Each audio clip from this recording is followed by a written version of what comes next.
Hey everybody, welcome back. It's your pal Drew to another episode of Why Did Fill in the Blank Fail? In this case, Skull the Slayer, which a lot of people may not even know, or have heard of this character, because I really didn't know about him either. I never saw an issue on the stands.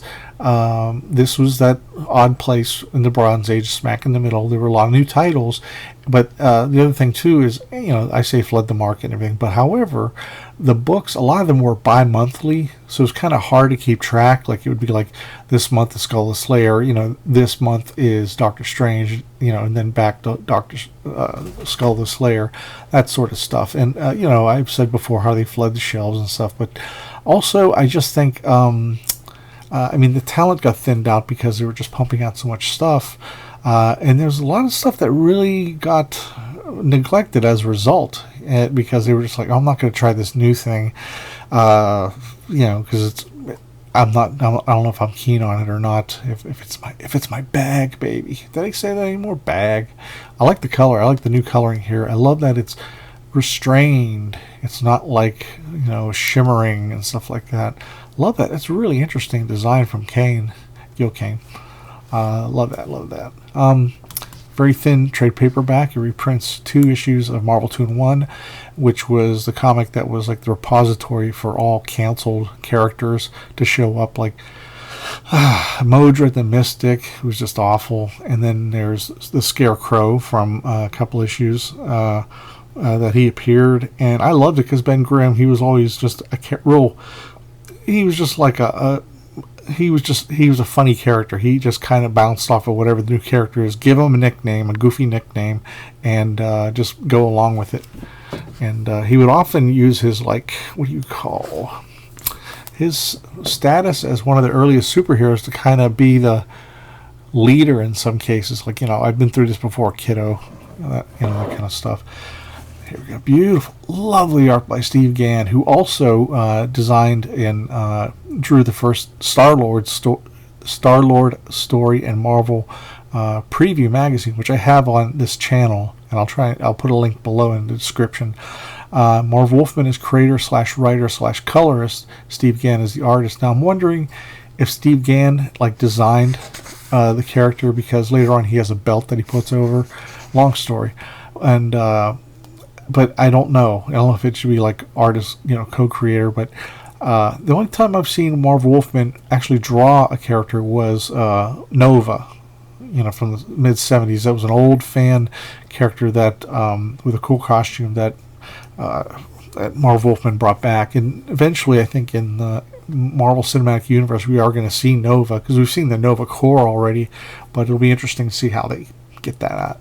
So Steve Gann, his stuff is breathless. It's just wonderful. And the thing is, here's one thing: it doesn't look like a traditional Marvel comic. It looks like a European comic or a black and white adventure comic. It's just so non-superheroic, but that's not a bad thing. It's gorgeous. It's just stunning work by Steve Gann. A little cross-hatching there. I've seen old adventure strips who up close that were the originals. Some real good artists, like on Modesty Blaze and Mary Perkins and some other ones, where it has that kind of crazy tight shade, and that's not Zipatone. I don't think. That's just incredibly tight art. So that's a bit, it almost looks to me like maybe I'm guessing, it sounds weird, but I think John Buscema may have done this page, because that is so different than Gann stuff is great, but it's a little more staid than Buscema's Marvel style. I don't know. What do you think? Comment below. Well, here's what happens. At the time this came out, Marvel and DC were always following trends, and the Bermuda Triangle was a big deal at the time. The Bermuda Triangle was, it was over Bermuda, and it supposedly was this, this, not a black hole, but some place where planes would disappear, and it went on and on. There were TVs and there were movies made out of it, and TV shows, and they end up in primordial. How's it? Primordial? I can't say that right, but time travel way back when. Wow, that line work is so fantastic. And as a kid, I probably wouldn't have bought this because it doesn't look superhero-y. Because I was very narrow-minded as a kid. I still love my superheroes, but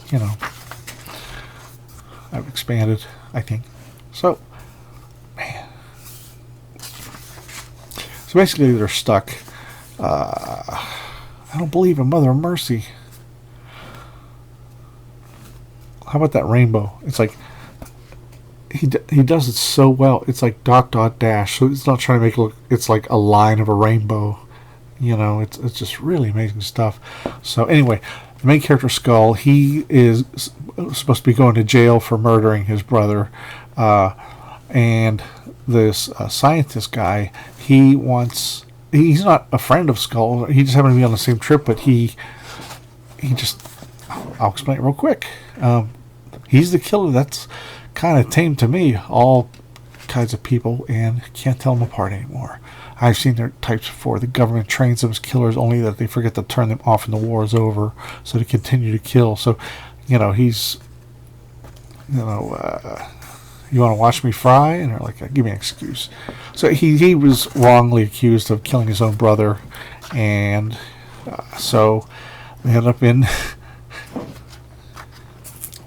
way back when. How about that? Wow, that is so.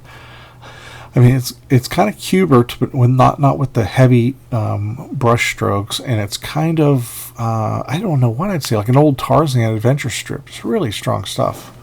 And there goes the T-Rex, or what they thought a T-Rex looked at the time. And then the Gil Kane cover. So again, he's just Triceratops. I think it's one from Space Ghost. Anyway, Steve Gann, artist, writer, editor, is Marv Wolfman. There's more of this challenge, fighting to see who leads the group. So they end up at this alien ship. Like, what the hell's going on? Because that belt he's wearing, especially the skull-shaped belt buckle, which means I want it. I'll be hanged if I try touching it again because he got zapped. So use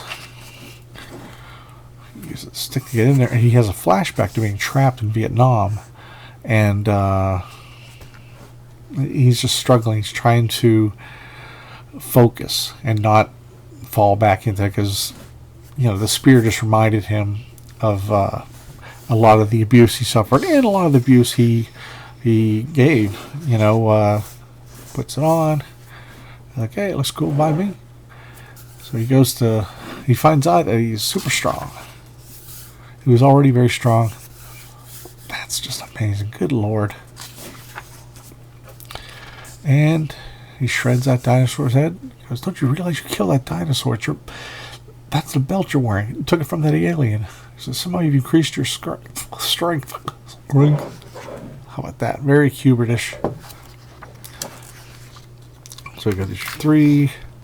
I don't know. It's Frank Giacoia, which I don't know if his inking was appropriate on this one because it's very like coloring book kind of style. It's definitely Gil Kane, but it's just a little flattened out. And I like Giacoia.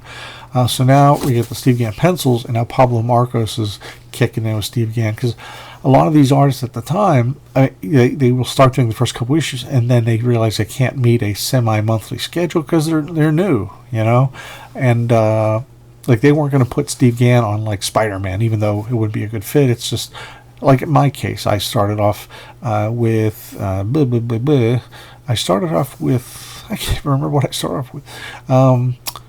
I started off with Justice League America, which was pretty crappy. It was written by Gerard Jones and penciled by Chuck Wojciechowicz, and then I did The Ray for 6 months before it got canceled by with Christopher Priest and Jason Armstrong. But even the Justice League America was getting canceled at the end, so you always get like the last few issues of a book that's going to get the axe because they're not going to want to see you, flub, with a big circulation looking at your art and saying, this.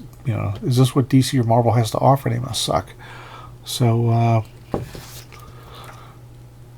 as time goes on, you're going to see Gann being a little less involved in stuff because they've got to get the books out. Marcos does good. I've always liked Marcos too. That's pretty trippy there. Really amazing. And I've seen Marcos do this before, and I cannot for the life of me figure out how to do that in inks. It's almost like it gives me the feeling of like you put a little bit of wax on there or something, and then you run some ink, and maybe you peel some of the wax off, and maybe it gives that dabbles, because it looks oily and it looks cool as hell. I've seen Marcos do that. I'm like, I gotta learn how to do that. So if anybody knows how to do it, suggestions are always welcome. I've been in this business 30 years, but you never stop learning. So, aha. Man, look at that. Whew. Okay, it's called, now you're getting into Salbusema territory, which is good. It's just that it kind of totally, it leaves like the fantasy element out pretty much. And then now you're just getting, I mean, Sal was doing probably 3 books a month. He's always bailing out other books, and he'd even started like a little after this to do the second Spider-Man book ever. That was the Spectacular Spider-Man. So this was amazing. Also, the thing that was amazing about Sal is he could take on any book. I can't think of any modern artist that can switch over to another book, figure out all the characters, and draw them like he's been drawing them from issue 1. Like he did that with the Marvel Team Up Annual #1, which had the X-Men, and you had all these new characters that were really new, and he figured it out. It's the costumes. He knew all the angles. He was like a sponge, and so now it's more of a superhero book. The story's good though, and Steve Englehart is writing it now, so another Bronze Age touchstone. So that's another thing. A lot of these books, they fall apart because it's not the same vision, not the same writers, same artists. It's like handed off, and sometimes you think, here's Bill Mantlo after one issue of Steve Englehart, and it's like, you get handed this, and you are going to end up, saying, am I really into this? I guess I'll figure something out. I don't know. And but if I go too far, it might be looking like crap. I don't know. So it's just bizarre. But I mean, I like that it's collected in one book, because I don't think I had issue 2. I think. And I even think a friend of mine gave me that one.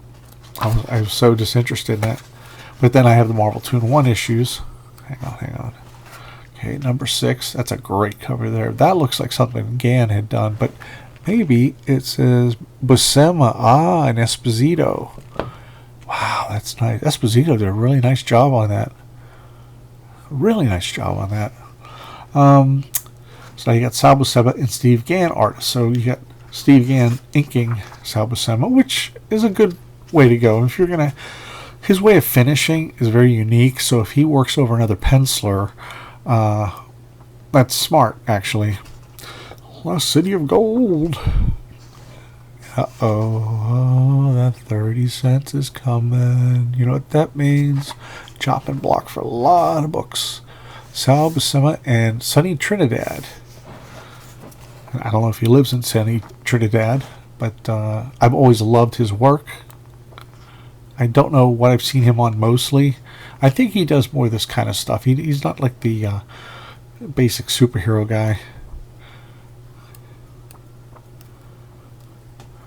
That is Kirby cover, which was laid out by Murray Severin, and that's such a tricky thing to do. It's like, I'm going to throw this piece, but instead of facing you, it's almost like, okay, I'm winding up just so the reader can see my face, because that's always the most important thing to do, to show the face. And then we got Sunny Trinidad inking again, doing a magnificent job, and Mantlo's just staying on, because Mantlo, he's the one writer ever that has never needed a fill-in writer. He is the fill-in writer. And he's like Sal Buscema. He just comes in there and takes over, and like he'd been there the whole time. Get this. Well, what can we say? This is at Pilgrims. I'm like, oh boy. The very last issue, unless you care enough to make your voices heard, right? Skullduggery at Marvel Comics, blah, blah, blah. Slayer will soon be back.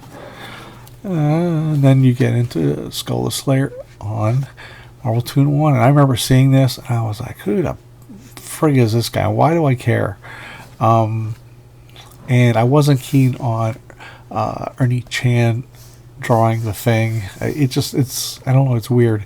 But I know they probably wanted to do that to keep the feel of Skull the Slayer, because Ernie has sort of a what do you call, like a lyrical line when it comes to inking, similar, where it's more it's more melodic. It's not as hard, like as a Frank Giacoia, and I love those kind of characters. There goes that stuff again. Makes me look at this. We're dinosaurish. So I mean, you're getting that. He's still doing a nice. Wow, look at that. I mean, he's still doing. Does a good job in the Thing. I was just like, oh, it's not Ron Wilson or Joe Buscema, or just being a fanboy asswipe.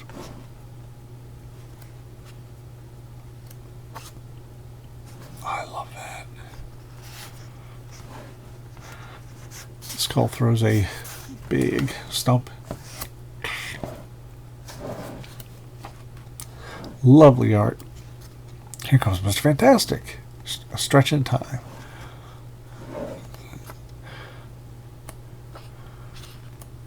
So they end up back to, hold on a second, Cape Canaveral. And he goes, don't you mean Cape Kennedy thing? You gotta do some catching up now. It's Canaveral again. And our president's Jimmy Carter. Jimmy who? See what I mean? So it's like, they've been gone since the previous administration. And I think that's kind of a neat way to tell the time difference. Oh, look at that, look at that, look at that. Here comes Mr. Fantastic. I don't know from what or where. He's like, well, my power's getting weaker every day. And because he says, you look weak. That's kind of a funny face. I love it. Every moment I'm in agony, because it was at the time, I have an episode where it took 4 or 5 actual years in comic books for him to lose his power and then have him get it back. It was like the longest plot line in my knowledge in the Bronze Age, or even I can't hold on. So he's just, and that's kind of cool, because it creates more stakes. You don't have Mr. Fantastic being able to wrap people around and slingshot them and such. So well,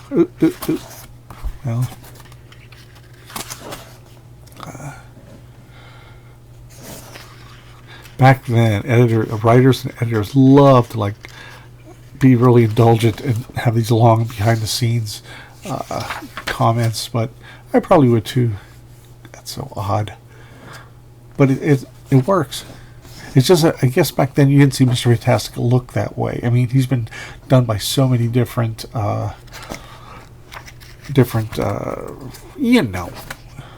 just rambling. Howard the Duck Omnibus, got that. Great stuff. Okay, well, I hope you like that. And it's crazy, and I found it. I had this copy, and then like half a year later, a friend of mine found it at half-price books. So, and it's only, retail's only at $24.99. So my friend got it for like $9.99. So good stuff, though. It's fun. If you like Bronze Age Marvel and if you haven't gone through this corner of the Marvel Universe for a deep dive, I recommend it. It's a tremendously fun, deceptively fun book. And talk to y'all later.